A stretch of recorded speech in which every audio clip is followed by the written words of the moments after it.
This is KNEB.TV Ag News from the Scottsbluff Body and Paint Ag Desk. Scottsbluff Body and Paint, you're driving home a reputation. Bryce Duskett here on the Rural Radio Network, and joining us to discuss some latest news coming out of Washington, D.C. is the president of the Nebraska Corn Growers Association. That is Chris Grims.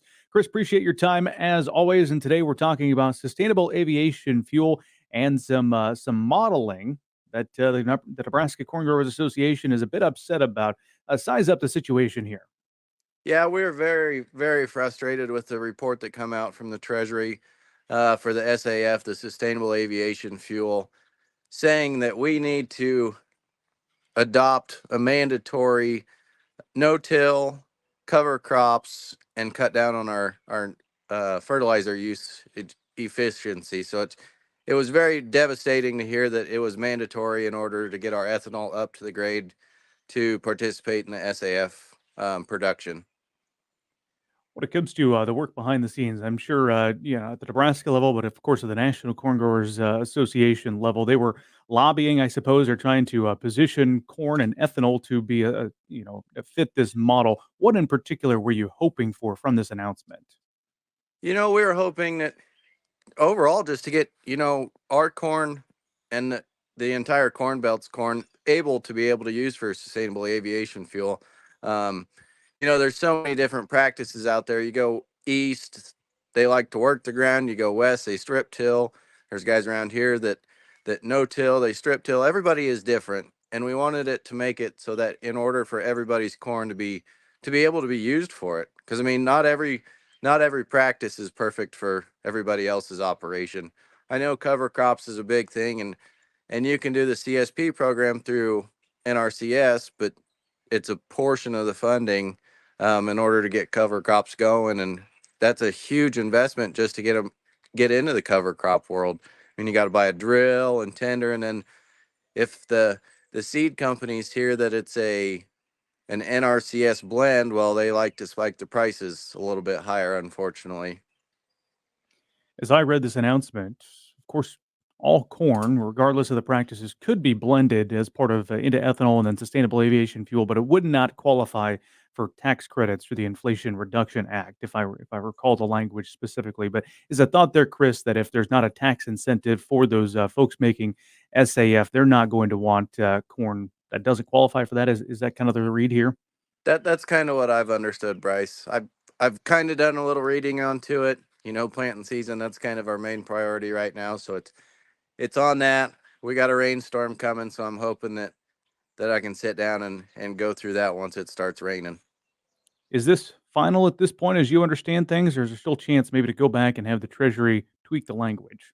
The way I understand it, it's final, but, not everything is final until it's written on paper and signed by someone. So we're hoping that it's not final, but we just got to hope and pray that we can get this thing changed and they adopt our corn for the sustainable aviation fuel. Ask you something about that here in a second, but just pulling some news this morning, getting comments from Senator Chuck Grassley. He had an interesting perspective, pointing out that folks in Washington, D.C., perhaps not familiar with how grain is handled across the Midwest and elsewhere. He was making the point that, everything gets loaded onto a semi 1,000 bushels at a time, hauled into the elevator, and then from there, of course, it gets all blended together. And he thought his perspective was, how are you going to try to track this when it comes to bringing everybody together? You sharing that same concern, Chris? Yeah, Bryce, it's gonna be an absolute nightmare trying to keep everything lined up. What load went where. We do a pretty good job now, but sometimes bushels get transferred from this field to that field, and knowing what comes to what bin, or say you got a great big bin and you just keep piling crops on top of it, there's same moisture and all that. Well, you're not gonna know what kernels coming out of that bin go to what field. You can get a pretty darn good estimate with a scale at your facility, but it's not going to be perfect.